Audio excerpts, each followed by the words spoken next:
mag-adventure na naman tayo sa ilalim ng dagat. Kaya samahan nyo ako. Tara, let's go! What's up mga kabuhay? So mauni ang mga funny moment di ari sa ilam sa dagat. So dili tanan higayon mga good moment ra ato makit-an sa ilam sa dagat. Apoy mga funny moment parehas ani. Pagpana nako wala gid ego. So ayawan kog pangita kung asa nako pangitaon pero di na gid makit-an. Mao na kung masipyat ka og kausa, di na gid mo na makuha. Magsige na lang nagsiga imong mata pero di na gid ka kakita atong isdaa kay himsutoy na tog padagan. Mao nang sama sa giingon nila. Nalisod na pabalikon ang baha gikan sa bukid. Kunya na ay mga times nga naigo na pero wala kadto akong pana. Grabe ang lupit ug naapo ko'y nabasahan nga there is an opposition in all things. Sakto naman kung walay opposition ang tanan nga butang, dili gid ka mag-improve. Agoy, wa gid naigo. Dili gid to para sa tuwa. O nang mangita ta og para sa tuwa yung fit na fit sa tuwa. Naan pares ani. Lantawa, agoy kalami, kana fit gid na sa tuwa kato dili. Maunang sama sa ilahang giingon nga ayaw gid ipilit imong kaugalingon kung dili para sa muha para hindi ka masasaktan. Unya, naapoy mga times nga nanago sa bato unya pagpana nato naigo na gid na. Pero di siya makuha kay naa silam sa bato maunang pabayan na lang nato na. Unya, para sa kuha. Anugon kay na. Pero unsaon taman ang importante, mahalaga. Unya di ari sa dagat may mga tubig nga lubog naapoy tin-aw nga tubig sama ani lubog nga tubig ayawan ko pangita kung unsang isda nya nahi isda nya akong gitutukan sa kumpana unya pagpana nako agoy naigo na gid na nagkisikisi na tangtang pa anugo nang kay pagkaigua sa kumpana naghilak gid ko nga nagtuo ang akong luha naapoy mga times nga parehas ani lantawa gitutukan ako sa pana agoy kalami porting igua sakam na sakam kayo ngun ani dapat ano ang ato makitan pero dili nato malikayan gid nga naagid tay sipyat sa ilang sa dagat siguro kung dili gid masipyat ang atong pagpana daghan gid tagkuha perme pero unsaon taman kay ngun ana man ang kinabuhi naisipyat gid ta masipyat man gani ta nga naas tas takas kani pa kang naa sa dagat may kasabihan nga tayong naririnig okay lang ang magkamali, basta't wag uulitin. Tama ba? May mali ka. Paano ba naging tama ang isang mali? Ang isang mali, mali talaga. Ang isang tama, may tama talaga. At hindi lang puro isda ang ato makit-an diri sa ilam sa dagat na apoy mga kinason. Ug di ari sa ilam sa dagat kung wala kay ispat, dili gid ka makakitag isda.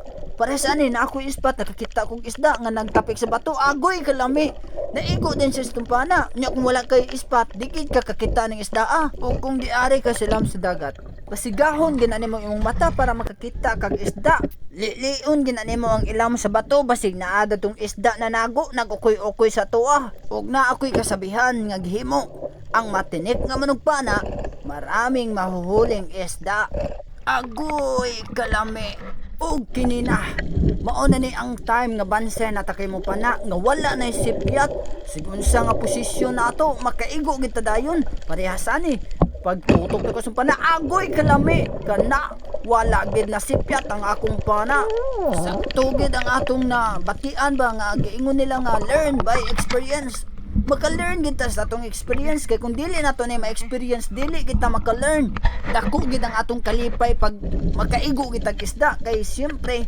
ang atong una makasud-an din ta unya kung daghan tagkuha makabaligya pa ta unya ang pinakanindot pagid ani kung maispatan ang isda kay kung maispatan silang muhayang rin sila kalit nga di na sila mapahawa silang pwesto mo nang dali na lang kay panaon pero sometimes dili tanan nga higayon nga hingon ani ilang ang imong ma-experience maka-experience ka nga ispatan nimo ang isda pero dili mo hunong nakadepende mo kung usaon nimo magpana parehas ani wala gid siyang hunong nga akong giispatan unya ako agi siyang gitutukan sa kumpana og ako siyang gisunod bahalag mawad-an kog hangin sila sa dagat basta makuha lang ng isda agoy kalami ihuwat ginako siya kung unsa nga posisyon ang kayang-kaya natong panaon mauna naigo din siya sa tong pana nya kung wala to na kog gihuwat gidali na kog pana di ginato na siya maigo nya mao ning giingon ako nga ukoy-ukoyon ginato ang ilam sa bato kay basig makakita tag isda lantawa kay nakakita kog isda nga dako kayo mao nang gitutukan ako sa pana pagpana nako agoy kalami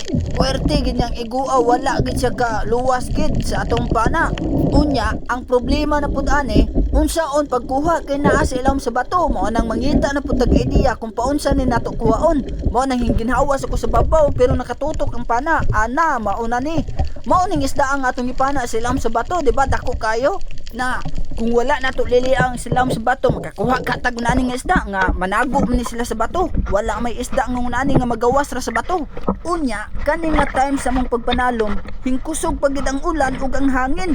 Maunang nahadlo ko basig mabasa ko sa ulan, pero himpadayon gyapon ko kay wala may sudan sa balay. Unya kung dili ko magpadayon, walay makaon ang akong pamilya. Og kini pasok pagid sa bato. Mao nang nabudlayan gikukuha ani pero wala ginako siya lunging nga wala na ko siya makuha kay anukon kang isda dako kayo. Unya lang tawa pag ning isda nganong ako agid siyang gikuha kay mahalon magiging isda nya lami pagid ni kayo kanon labi na butangan nimo og sabaw. Wow, ang lupit. Unya talagsaon ni kang isda among makuha. Mao nang wa ginako siya lunging nga wala gid siya nako siya nakuha og gana. So humana ang ato ang adventure diri sa Lam sa dagat. So sa sunod na pod, kung gusto mo nga maging updated ka palagi sa akong video, paki-follow, like, and share, and subscribe to my YouTube channel ug sa ako ang Facebook page. Kita-kits sa susunod!